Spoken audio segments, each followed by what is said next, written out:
Salmo 107, versículo 35 até o 38.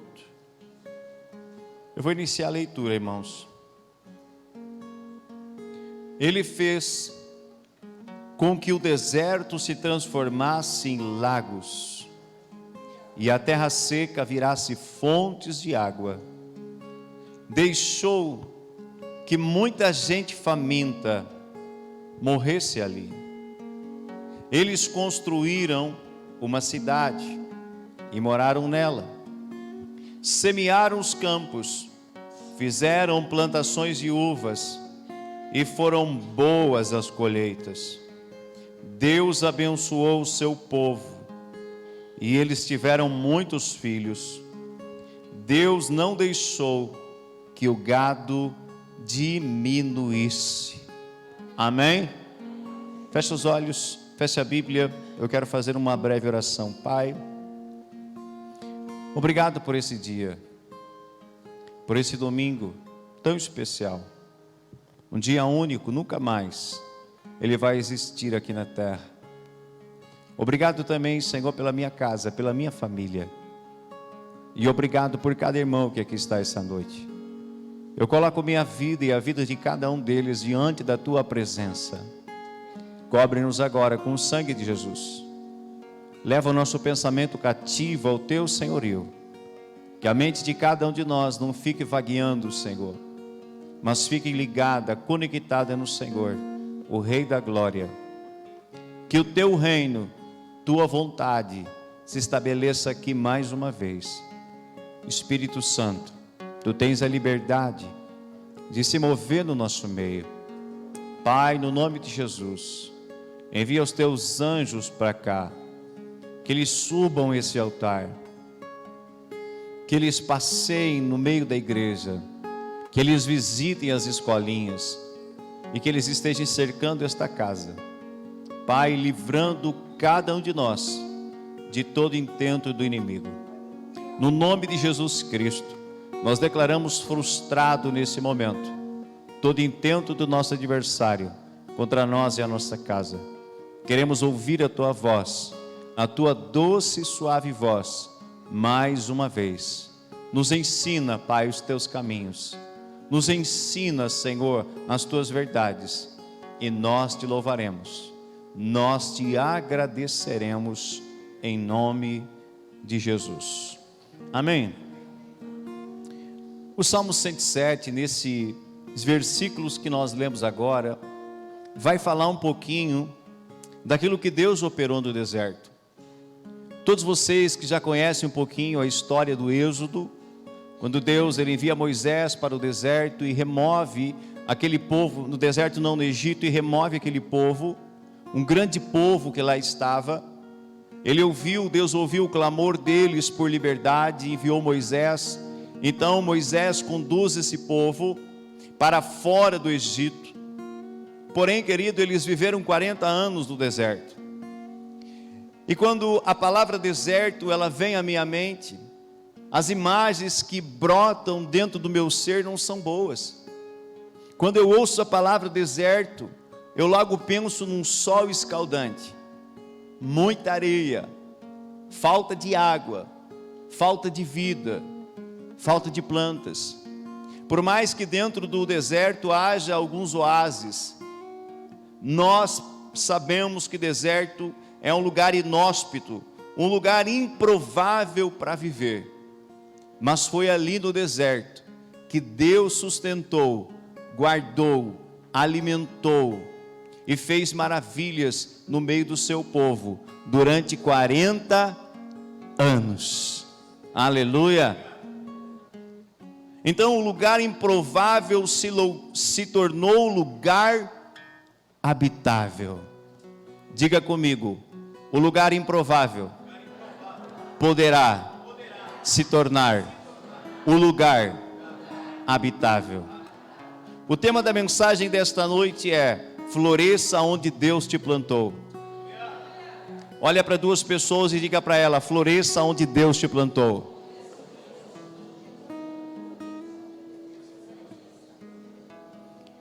O deserto só se tornou um lugar habitável porque a presença de Deus estava ali. A presença de Deus estava com eles.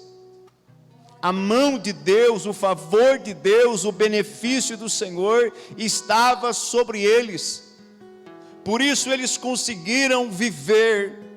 O seu gado não diminuiu, os filhos aumentavam. Durante 40 anos, num lugar improvável, porque a presença de Deus estava ali. Eu te faço uma pergunta esta noite. A presença de Deus está contigo? Você já carrega a presença de Deus? O Espírito de Deus já está fazendo morada dentro de você? Se o Espírito Santo está fazendo morada dentro de você, o lugar aonde Deus te colocar, ali você vai florescer. Ali as coisas darão certo. Por mais que seja improvável, por mais que você olhe aos seus olhos, aos olhos da família, seja um lugar difícil, se você estiver ali e Deus estiver com você, a presença dele estiver com você, as coisas vão dar certo.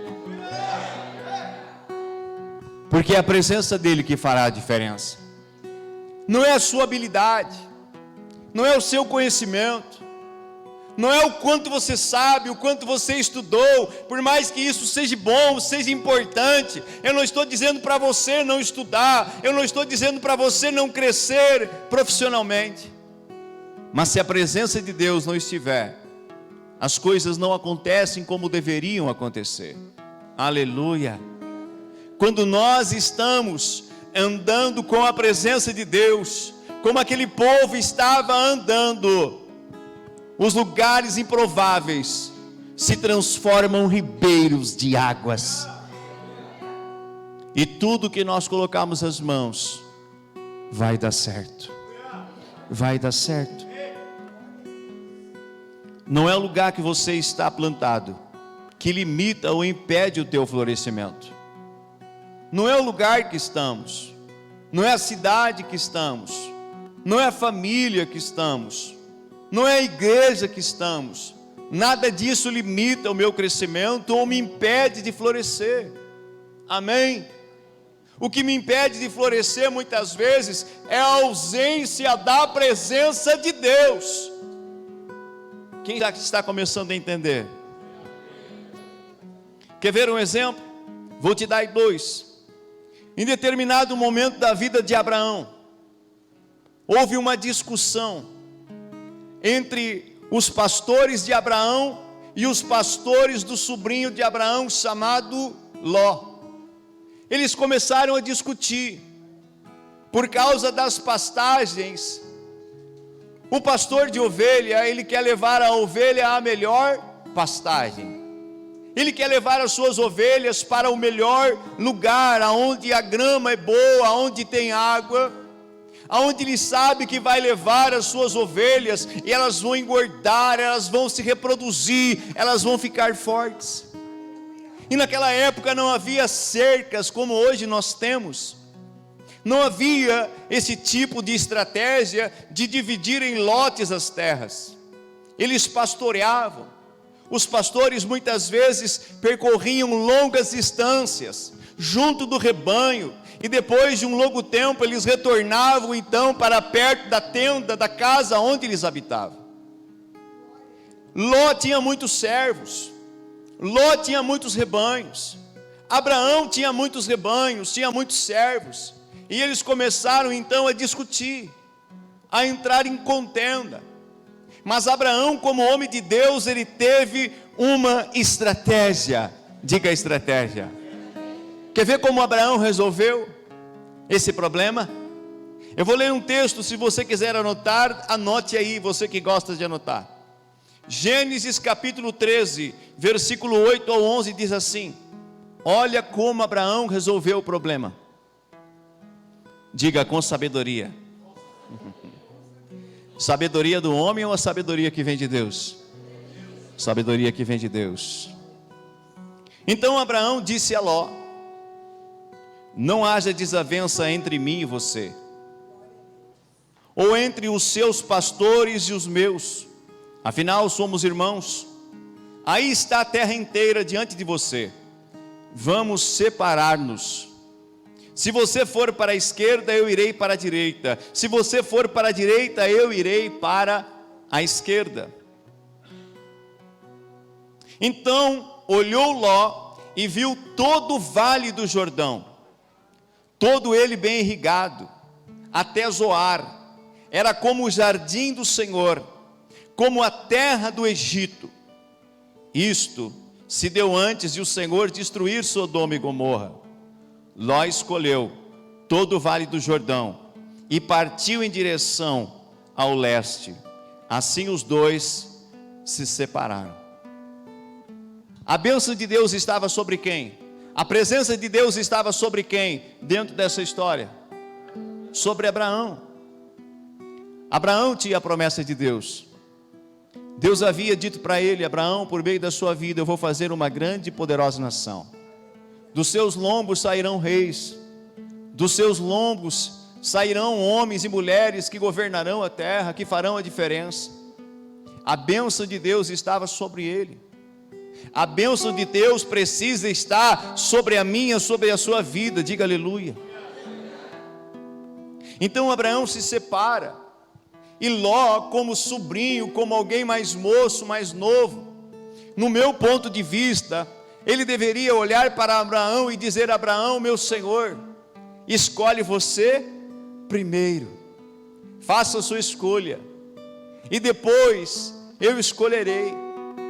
Mas Ló, querido, ele escolheu o lugar aonde os seus olhos brilharam.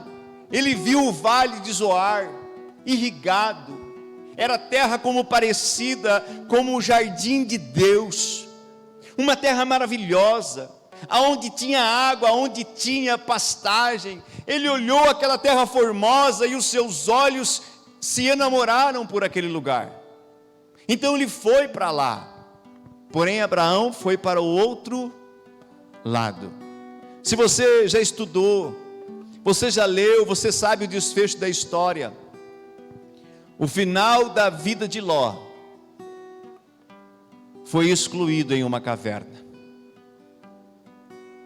Deus destruiu Sodoma e Gomorra. Ele escolheu morar naquelas cidades, cidades onde o pecado estava abominável. Então ele sofreu consequências.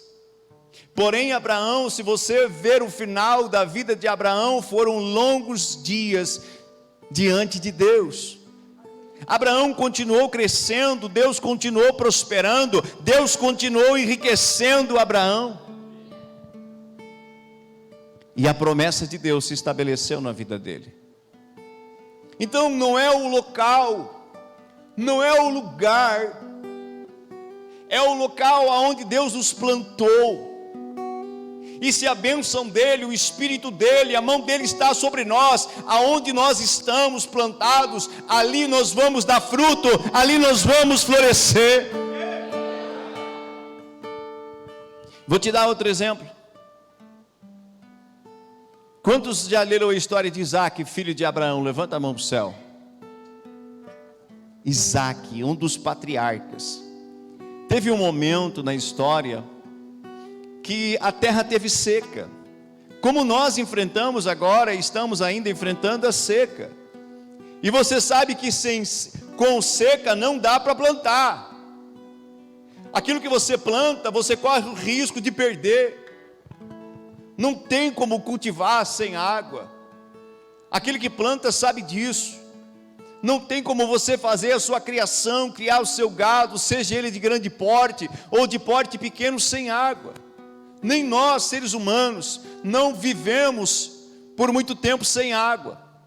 Então houve uma seca na terra, e Isaac saiu do lugar onde ele estava, da terra onde ele estava, e foi para uma terra chamada Gerar. E ali naquela terra, no mesmo ano, a Bíblia vai dizer que Isaac plantou a semente na terra. Isaac fez o quê?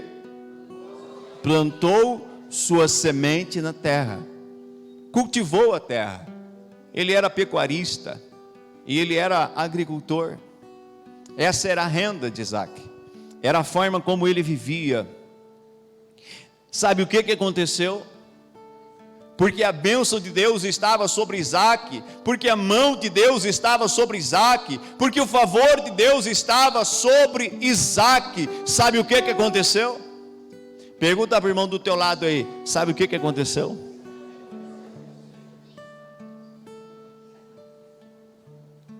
Está lá em Gênesis 26, 12 e 14. Isaac formou lavoura naquela terra, e no mesmo ano colheu a 100 por 1. Colheu a quanto? Colheu a quanto? A quanto? 100 por 1. Diga uau. Não, diga mais forte, diga uau. É isso que acontece quando nós andamos com Deus, quando a presença dele está em nós e sobre nós, quando nós estamos debaixo do favor de Deus. A gente faz a lavoura, a gente planta semente e Deus abençoa, e a colheita ela é extraordinária.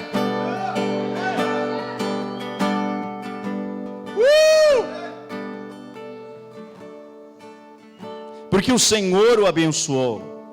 Olha agora, sacode de mão ao teu lado aí para ele não dormir, para ele não perder a chave, aleluia.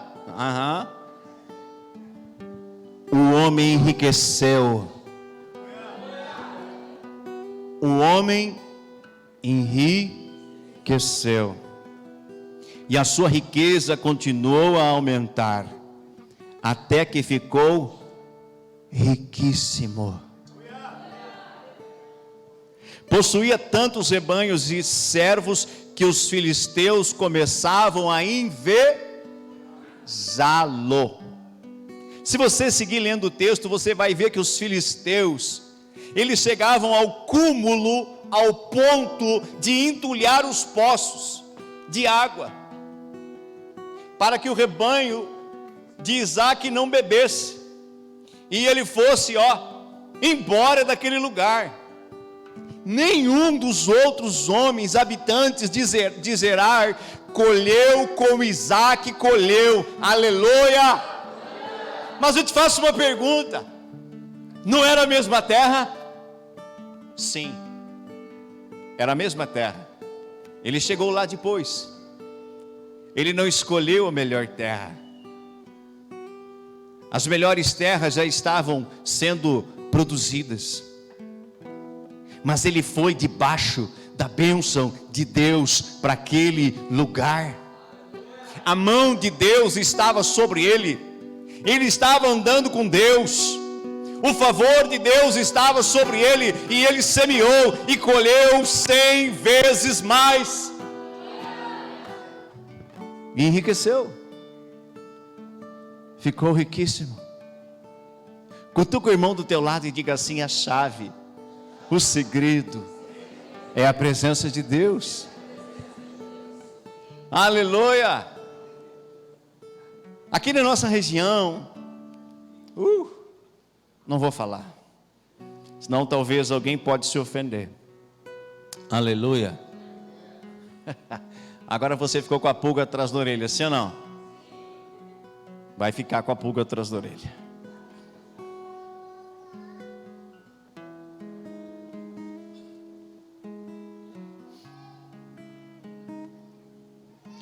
Queridos, ouça o que Deus está falando. Hoje mais do que nunca, ouça isso, por favor. Hoje mais do que nunca, muitos estão pensando que estão no lugar errado. Você sabia disso? Mais do que nunca hoje o ser humano, ele está pensando: eu estou no lugar errado. Esse sentimento, ele está ligado a muitos fatores. Mas um dos fatores que faz o ser humano pensar que ele está no local errado, está ligado às informações que hoje nós temos, às redes sociais que hoje nós postamos e vemos muitas postagens. As informações hoje elas chegam muito fácil até nós. Com o celular na mão, eu consigo ter informações do mundo inteiro. E não é errado você ter uma rede social, não é errado você ter acesso às informações, pelo contrário, isso é bom. Amém? Nós não podemos ser pessoas com falta de conhecimento. Nós temos que ser pessoas informadas, atualizadas. Olha para o irmão do lado e diga: seja atualizado, seja informado. Então, esse sentimento muitas vezes pode estar ligado ao acesso à internet. A internet, as redes sociais têm o poder de trazer essa impressão, esse sentimento no coração do homem. Quer ver por quê? Às vezes nós olhamos uma postagem de alguém sorrindo, feliz, rodeado de amigos, em um lugar muito bonito. Sim ou não? Chega aí, chega aí. Cleque. Sorria, sorria, sorria. Aí todo mundo. É ou não é? Eu tiro selfie, irmão. A gente vai pro vôlei, né, pastor? Vamos pro vôlei, né, uma vez por mês. Lá tem o galeto, aleluia. Aí o pastor reúne lá o povo. Isso é normal, todo mundo faz. Todo mundo junto, olha a selfie, sorria. Sim ou não? Não foi assim lá no evento? Foi. Não é assim lá no teu aniversário? Não é assim quando tu está num lugar bacana e quer registrar? E faz pose, e escolhe a melhor foto, e edita a melhor foto, e aquela coisa toda que você sabe. Você já viu alguém tirar foto triste? Já viu alguém tirar foto do momento de dificuldade? De desespero, já viu? Vou tirar uma selfie agora, perdi meu emprego. E vou postar na rede social, já viu? Não vai ver. Muito difícil. E aqui está o problema, querido. Aí nós olhamos essas fotos, olhamos as famílias, olhamos as pessoas, olhamos a felicidade que está ali aparente no rosto delas, e pensamos que a família do nosso irmão é melhor que a nossa. Achamos que o trabalho que o outro tem é melhor que o nosso. Achamos que a casa do meu irmão é melhor que a minha. Achamos que a igreja do meu vizinho é melhor que a minha, e assim por diante.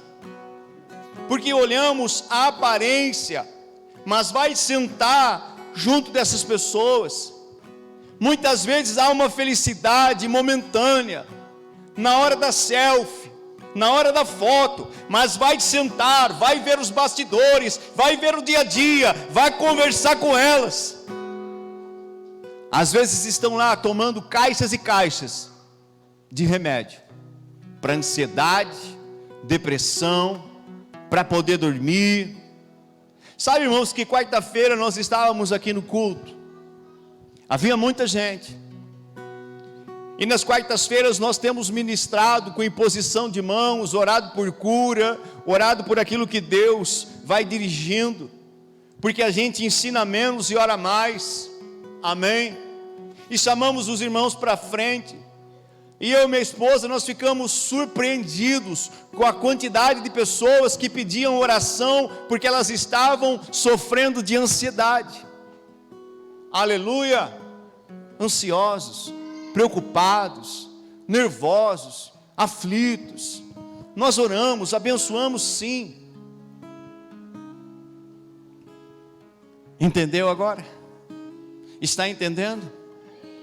Então essas postagens às vezes, querido, faz mais mal do que bem para aquele que está vendo. Se nós não temos o discernimento, se nós não temos o entendimento correto, Deus espera que você floresça onde você está plantado. Olha para a pessoa abençoada, linda, bela, cheirosa, amável, que está perto de você, aleluia, e diga para ela: Deus espera que você floresça aonde você está plantado.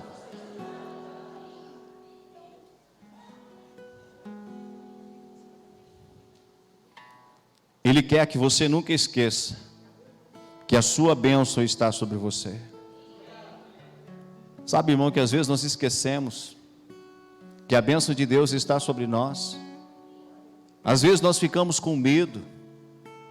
Às vezes nós pensamos que Deus nos esqueceu, porque acontecem algumas coisas que nós achamos que está fora do nosso controle, mas Deus nunca perdeu o controle da minha vida, da sua vida, e jamais Ele vai perder. Deus jamais perde o controle das coisas. Ele te fez, Ele te conhece, Ele te desenhou, Ele já tem um projeto para você. Você não está na terra por acaso. Deus tem um projeto na sua vida. E o projeto de Deus não é fazer você ser um derrotado, ser um perdedor, ser um miserável. Não, o projeto de Deus é colocar cada um de nós em lugares altos, em posições de honra. Por cabeça e não por cauda.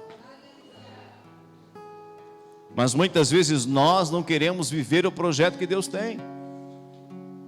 Nós queremos viver a nossa vida do jeito que entendemos melhor. Às vezes não paramos e consultamos a Deus: Pai, qual é o teu projeto para mim? O que o Senhor desenhou para mim? Às vezes nós pedimos a Deus tantas coisas e não pedimos: Deus, eu quero viver o teu propósito na minha vida. Amém? Peça para Deus: eu quero viver o teu propósito, Pai. Diga comigo: eu quero viver o teu propósito, Pai. Sabe o que acontece? Sabe o que pode acontecer? Ouça com atenção. Se você começar a orar e dizer: Deus, eu quero viver o teu propósito, sabe o que pode acontecer?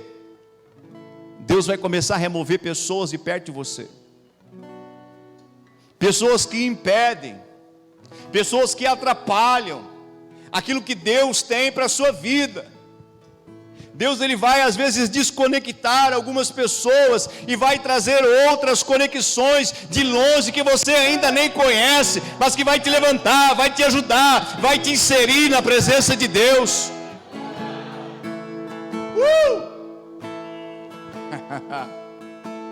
Não se esqueça que a presença de Deus, a bênção de Deus está sobre a sua vida. Se você já fez aliança com Cristo, você já nasceu de novo, você é alguém cheio do Espírito Santo, para que ter medo? Seja forte, seja corajoso. Não foi isso que Deus falou para o sucessor de Moisés? Seja forte, seja corajoso, porque assim como fui com Moisés, eu vou ser contigo, eu serei contigo. Por onde você andar, eu estarei com você. Ninguém vai conseguir subsistir diante de você. Aleluia! Sim ou não? Sim, querido. Seja forte, seja corajoso. Não deixe o medo te dominar, não deixe as preocupações te dominar. Traga a sua memória, traga o seu pensamento: não, eu estou vivendo debaixo da bênção de Deus, e a qualquer momento a minha situação ela muda. Eu vou florescer, as coisas vão dar certo.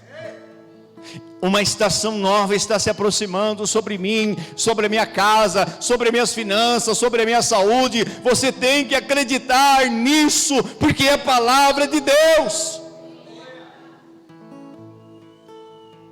Não é história, não é palavra de autoajuda, não é palavra emotiva, não, é Bíblia, é palavra de Deus. Por isso, dê o seu melhor para Deus. Olha para uma pessoa e diga assim para ela: dê o seu melhor para Deus. Dê o seu melhor para Deus. Dê o seu melhor para Deus na família. Dê o seu melhor para Deus no seu trabalho. Dê o seu melhor para Deus no seu estudo. Você está estudando, seja o primeiro da classe ou o segundo. Amém? Você está trabalhando, não seja apenas mais um operário na empresa, seja aquele que o patrão vai olhar e vai dizer: meu Deus, o que esse homem tem, o que essa mulher tem? Ai, como eu gostaria de ter 10 funcionários como ele, como ela. Sim ou não? Sim ou não? Sim.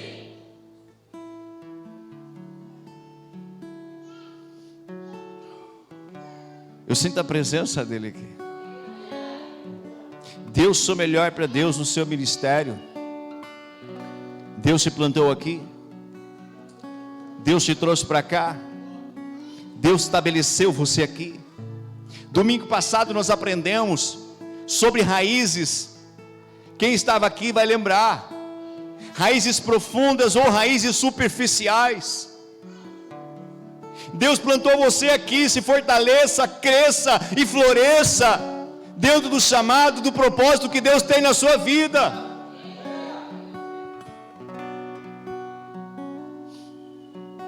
Faça a diferença onde você estiver plantado.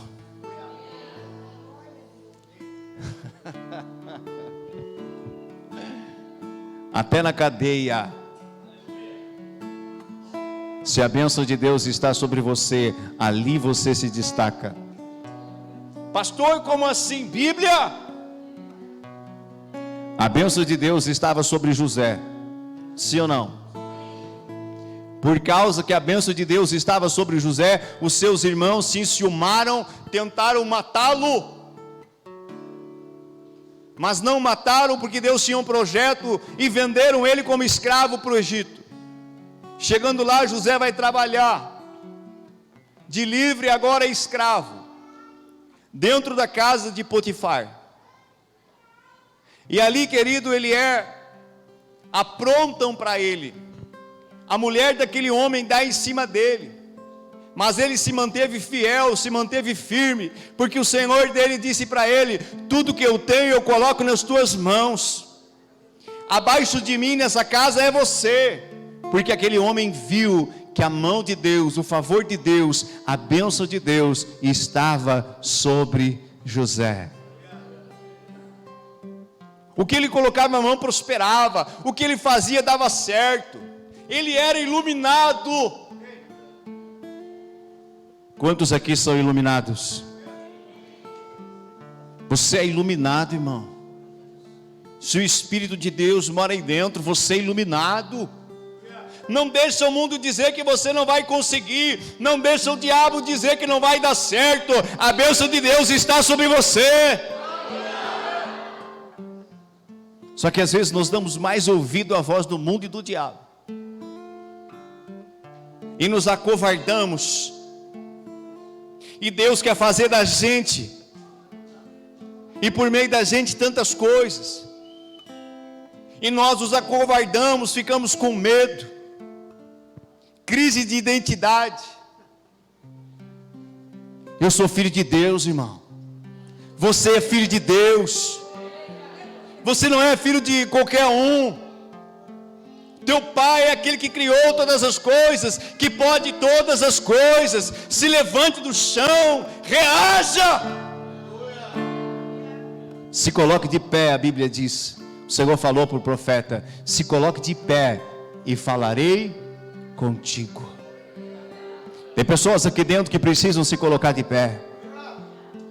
Não estou dizendo do corpo, estou dizendo no espírito.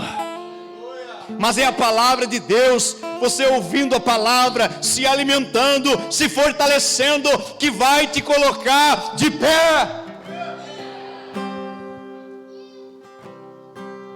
José então estava ali, tudo estava dando certo.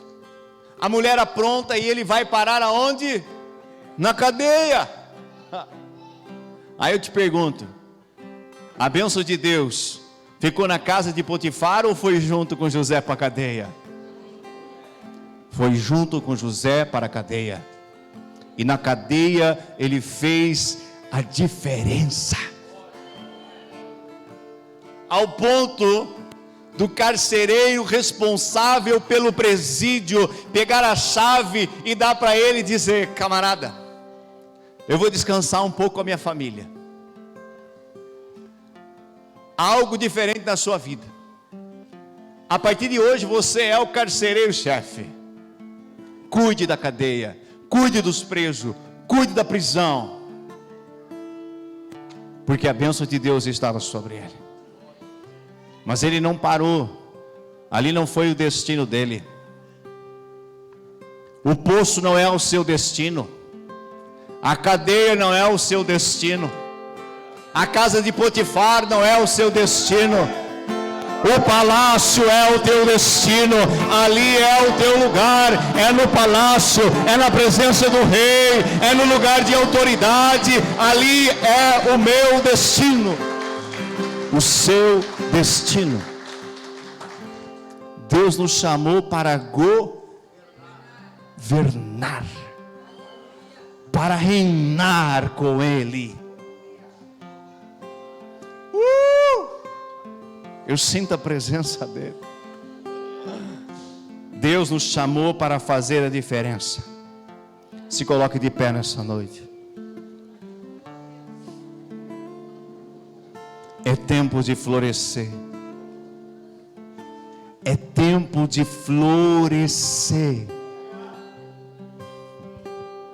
Talvez você olhe para a sua vida e parece aquela árvore seca. Aqui no Rio Grande do Sul nós temos as estações do ano bem definidas: verão, outono, primavera e inverno, sim ou não? O que acontece no outono? Aquelas árvores que soltam as folhas, elas ficam peladas, sem nada de folha. Tu olha muitas vezes para ela, eu já fiz isso. Eu olho para essas árvores que não têm folha e muitas vezes eu chego perto delas e quebro um galinho para ver se elas estão vivas ou não. Quem já fez isso? Quem já fez? Ah, aleluia. Aí eu quebro, Cláudio, e vejo que o galinho está vivo, verde, passando aquele ciclo. As folhinhas voltam a crescer, e logo ela está florida, está linda de novo. Deus quer que você floresça, Ele quer ver você florescer, em todas as áreas da sua vida. Se você quer florescer, feche os seus olhos, apague as luzes para mim e sobe para cá o ministério de louvor.